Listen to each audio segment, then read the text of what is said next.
از همه بیشتر انشاءات نویه مرغوب ولایت مختار کوهستان بدخشان تبدیل نام کردند. پیرخ ارباب حزب شوروی سرگ ارجونیکیدزه سپیتامین، پیرخ مارشال الکساندر واسیلیوفسکی، میرزا ترسونزاده، پیرخ دانشگاه دولتی مسکو، دانشگاه دولتی آموزگاری تاجیکستان به نام صدرالدین عینی نامگذاری شد. قسمی از پیرخان نام عالمان تاجیک ابوریحان بیرونی، رؤوف برات، نادر عادل را گرفتند. پیرخ کلین نامش را به نام شاه معروف ایرانی و قهرمان شاهنامه کیکاووس عوض کرد.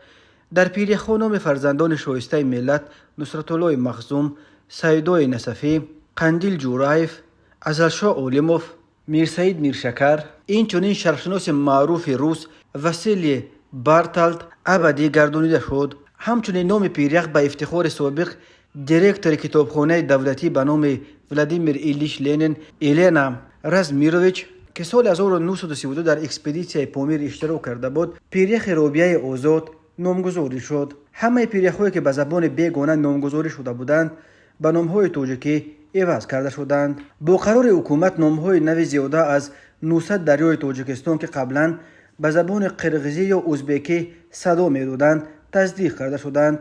همچنین نام‌های تاجیکی تحریف شده همه ذخیره‌های آبی تاجیکستان تغییر داده شدند. به این طریق موکسو، بموغوب، ساوکسوی، سردابرد، علیچور، علیچور، قزلسو، سرخوب و شیرکند شیرقند نام گرفتند. غیر از این نام‌های 52 کول عوض کرده شد. زورکول در پامیر، زرینکول، اخکول در شغنان، سفیدکول و اویکول در نویه شهرستان ماهکول نامیده شد. زیاده از 80 کوه، 129 قطار کوه، 145 کوه‌های جداگانه و 237 عقبه‌های کوهی نامشون را به شکل ملی عوض کردند. در پامیر قطار کوه‌های زالایسکی، بکیومرس، تانیماس، تاموراس، موسکول، مرغوب تبدیل نام کردند.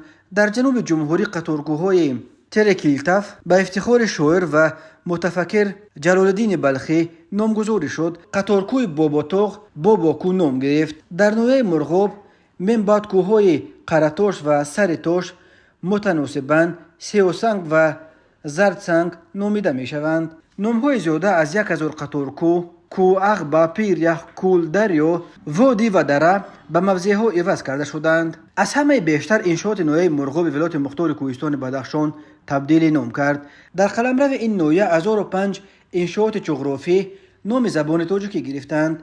در نویه‌های باباجان غفور و پنجکنت ولایت سوخت 200 انشاءات و در نویه اشت و لخش به بیش از 100 انشاءات چنین نام‌های نو گذاشتند.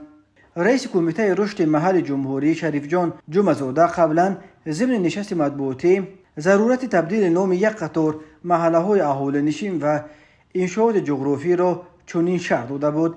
بسیاری از نام‌های جغرافی به طلبات معاصر جوابگو نیستند. در آینده نزدیک در ولایت سوخت 170 و در ولایت ختلان نام 342 محله‌های اهالینشین عوض کرده می شود. در شهر و نواحی تابع مرکز 238 و در ولایت مختار کوهستان بدخشان 52 موضع تبدیل نام می‌کنند، گفته بود جمعه‌زاده. او ذکر کرده بود که تبدیل نام انشاءات جغرافی و محل‌های اهالینشین روند دائمی بوده، من بعد نیز ادامه می‌یابد.